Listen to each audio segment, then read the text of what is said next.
Class A. Assalamu alaikum wa rahmatullahi wa barakatuh. Welcome back to your biology class. We have completed the lesson number 2, that is reproduction in plants. Let's revise the whole chapter today. What is reproduction? As I have already told you, that all the living organisms on this earth live for a certain period of time, whether be it plant or animal, and after that they die. And there is addition of new organism of the same kind through the reproduction. So what is reproduction? It is a process where an organism produces others of the same kind, right? So here we are talking of the reproduction in living organisms, that is, here we are talking about plants. So there are basically two types or two modes of reproduction in plants, that is asexual and sexual. What is asexual reproduction? The asexual reproduction involves single parent without the involvement of any reproductive cells, right? So that is asexual reproduction. And sexual reproduction is what? What is sexual reproduction?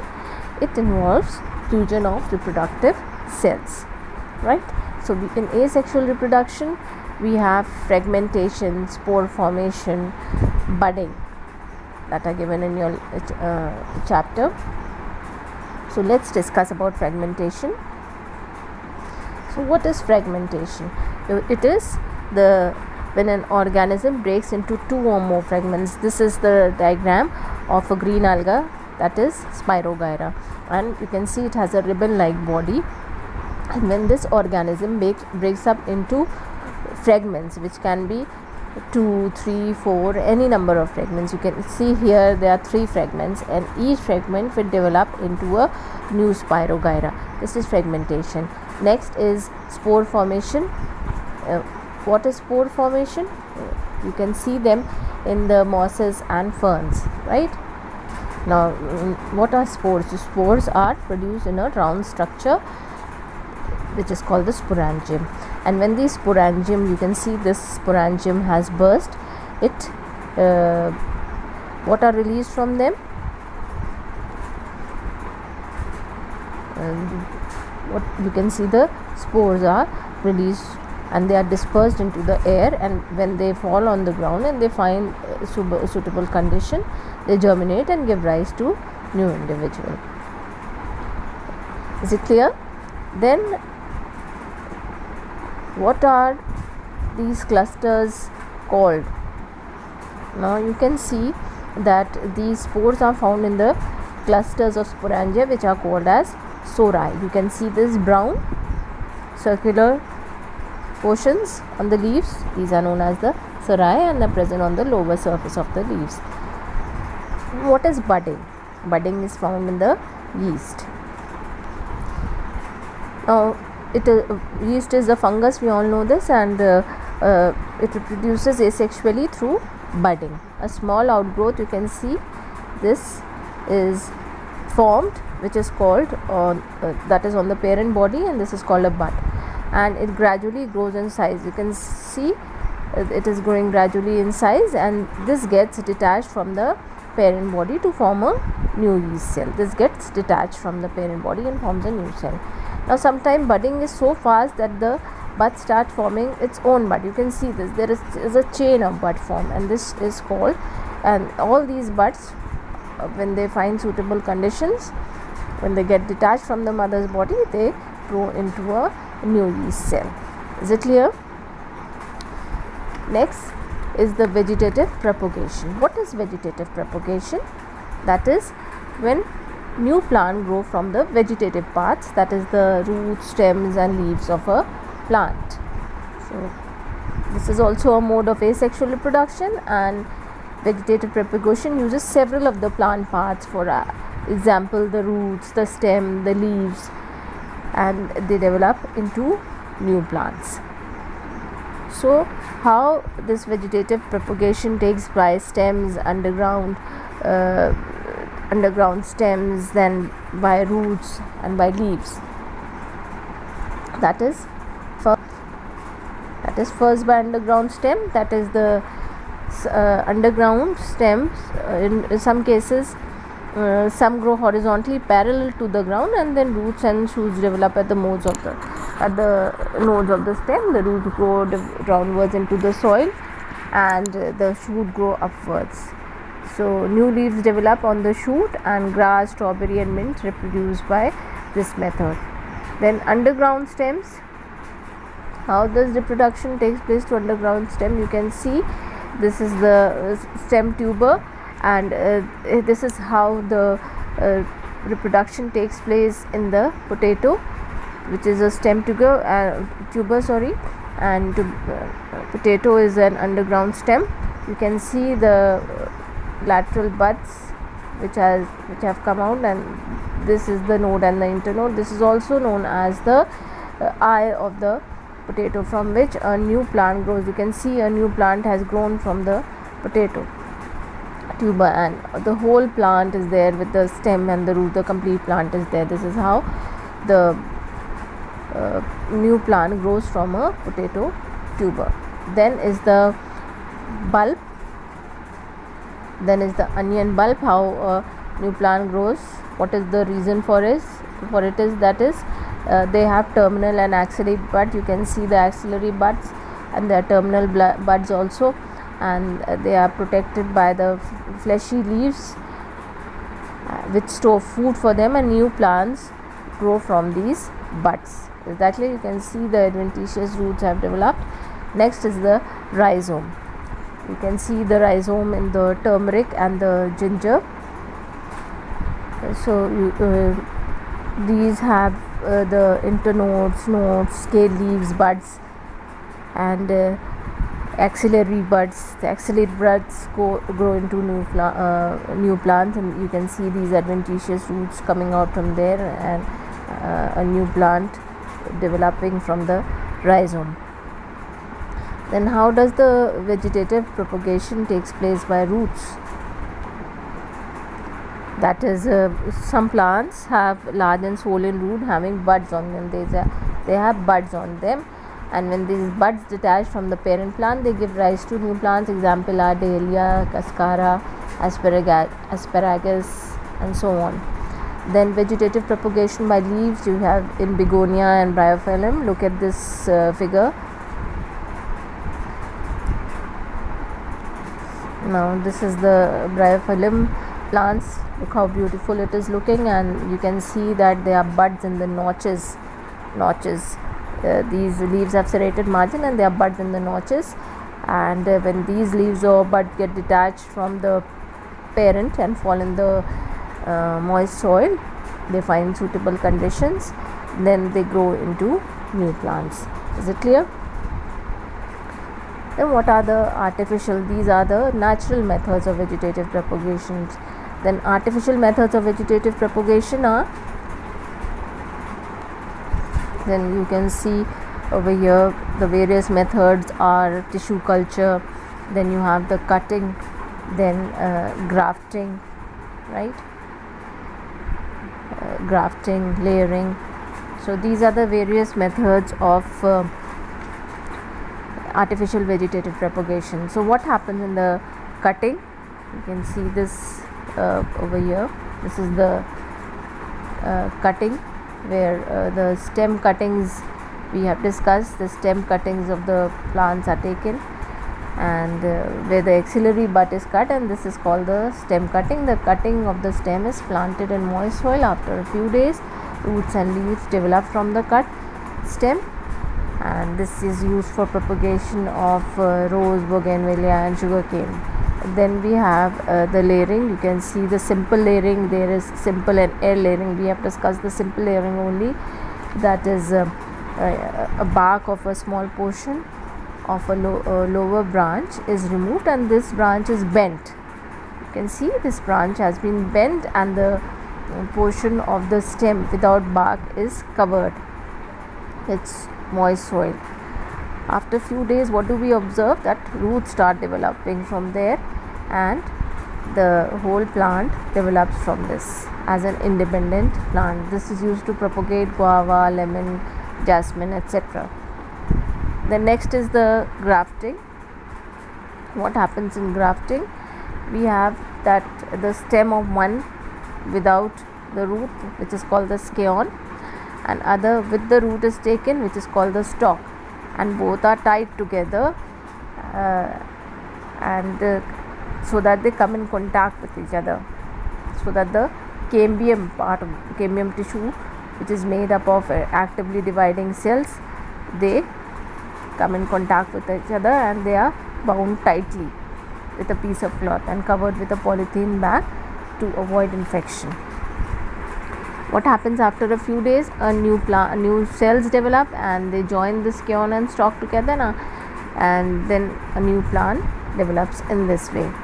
Then is the tissue culture, or you can say the micropropagation. It is a type of artificial vegetative propagation of plants, and it is done by tissue culture. So a tiny piece of bud, shoot or any other part of the plant is taken, and this tiny piece is called explant.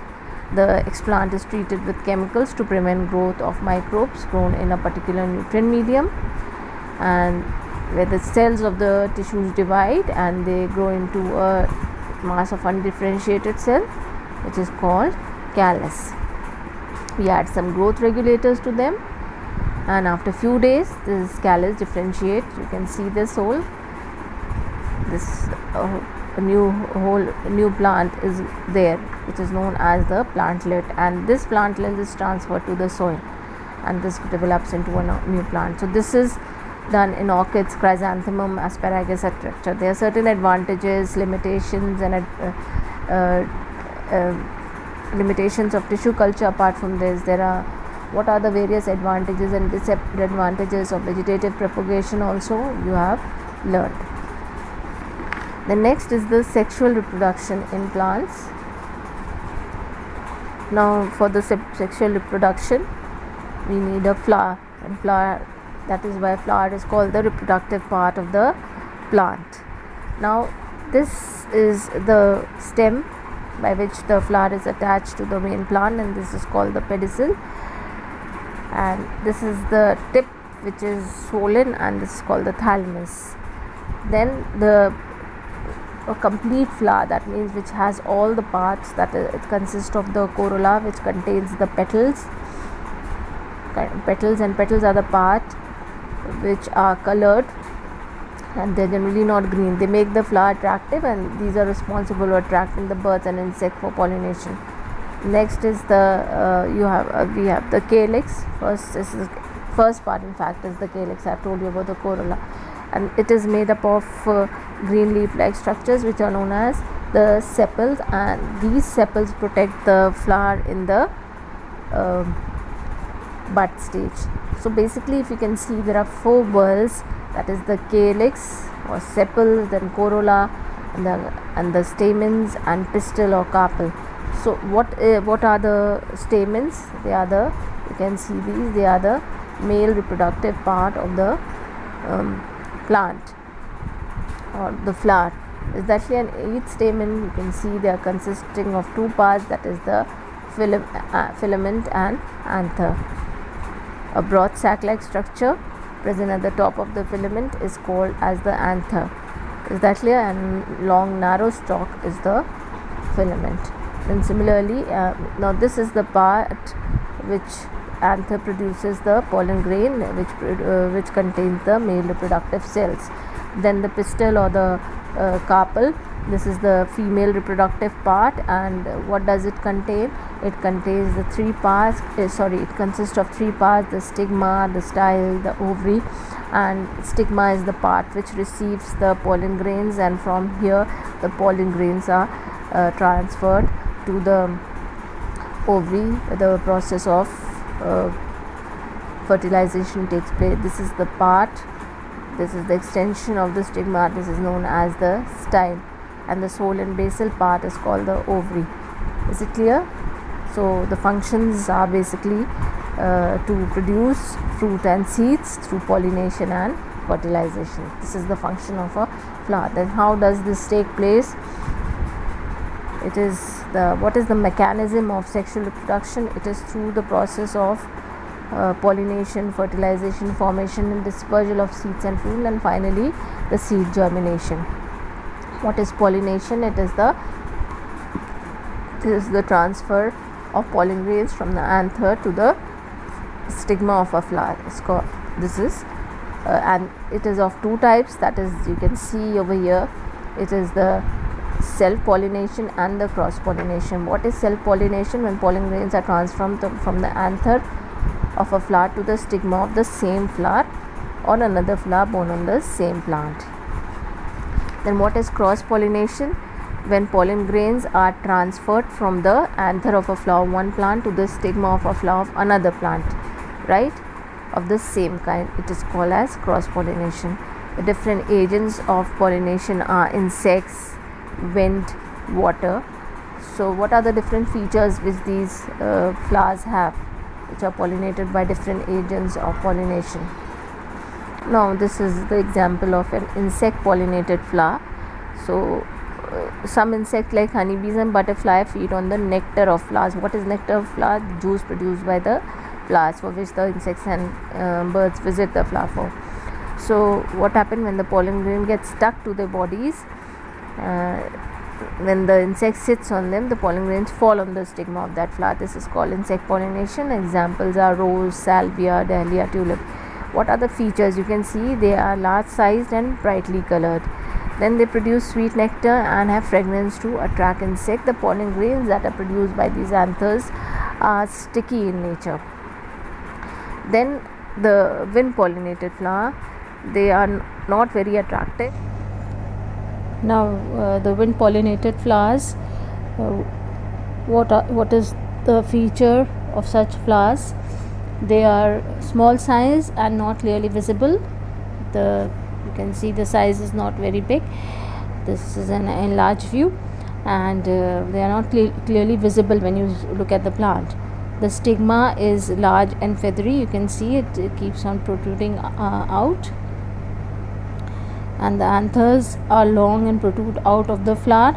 This also you can see. The pollen grains that are produced are small, dry, lightweight and large in number. So when these pollen grains mature, the anther breaks and the pollen grains are released. The pollen grain blow away with the wind. In this way they are transferred from one flower to another, and the examples are maize, palm, wheat, grass and rice. Next is the diagram of Vallisneria, which is water pollinated flower. I beg your pardon, which is an aquatic plant, and you can see it has male and female flowers both, and you can see the different types of flowers are there. That is, the female flowers have long stalks and the male flowers have short stalks which are not even visible, and they are submerged.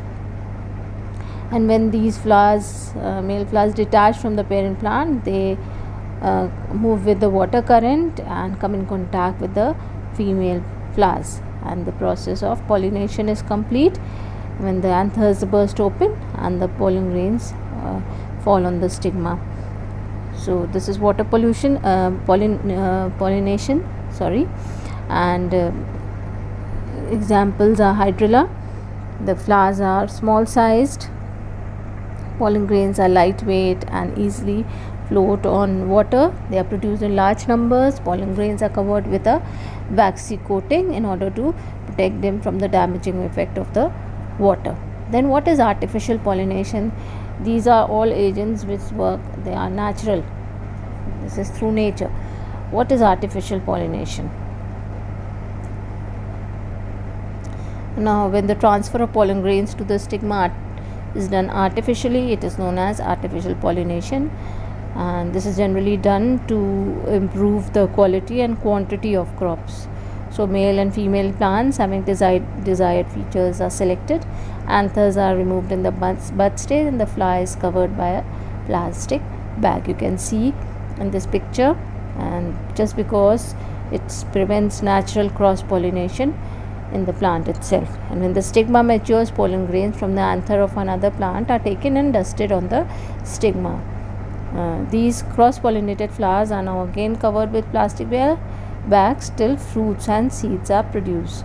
So I had shown you in the my earlier lecture, that how these pollen grains were transferred, and then how this, here you can see how the fly is covered by a plastic bag.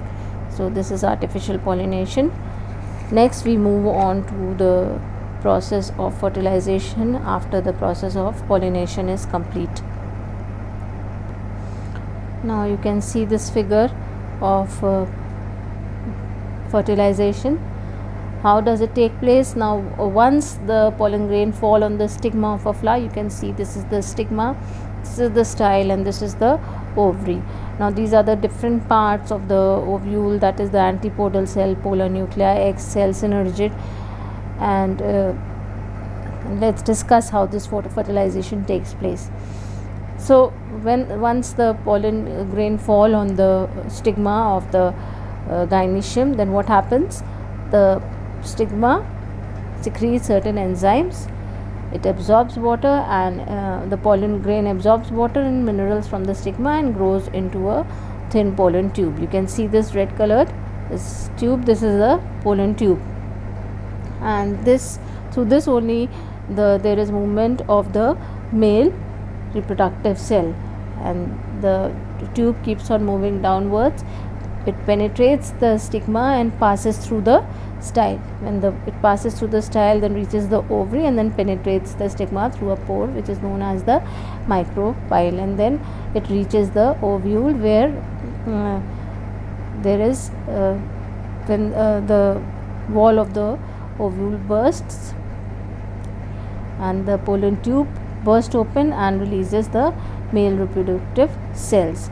The male reproductive cell fuse with the female reproductive cell present in the ovule with this egg cell, right? And there is formation of a zygote. This fusion of the male reproductive cell that came through the pollen tube with the egg cell is to produce a zygote is called as fertilization. Then what are the changes after the fertilization? That is, the ovary develops to form the fruit. This develops to form the fruit. The ovule grows to become a seed, and the other parts of the flower like stamen, style, and stigma dry and they fall off. So this is the whole fertilization process, and the process, once the fertilization process is complete, this is the ovary which becomes ripened and becomes the fruit, and its wall becomes the fruit wall, and inside it, the after the fusion, the ovule becomes the seed when it's matured. So let's discuss the fruit now. So a fruit is a ripened ovary, and the wall of the ovary is fleshy like in papaya and tomato, or dry like in pea and gram.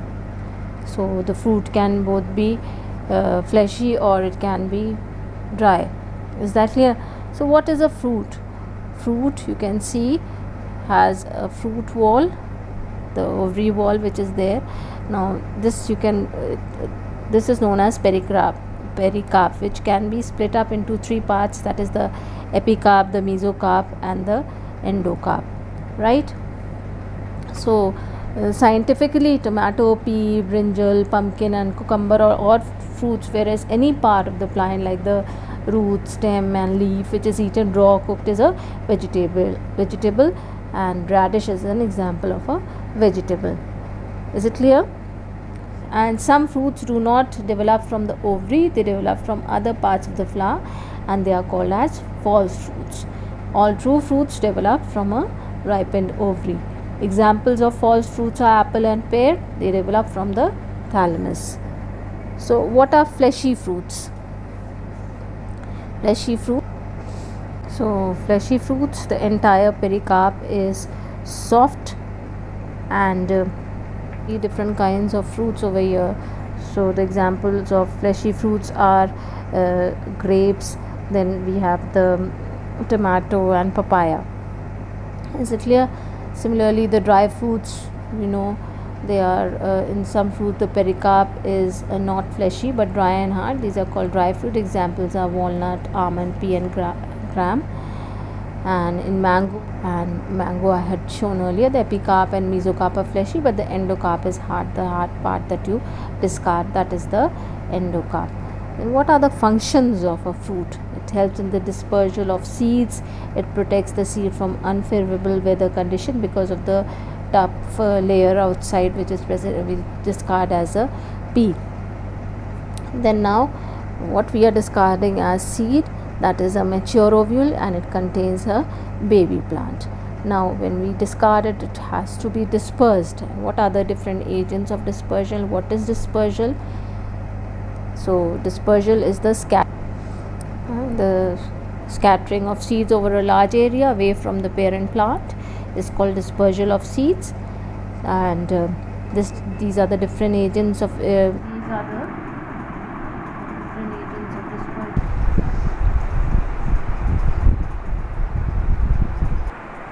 So these are the different agents of dispersion. It could be the explosion of the fruit itself, which releases the seed, or the animals like various insects, and of course the birds. Then the wind is also responsible for dispersal, that is the scattering of seeds, and water is also responsible for the same.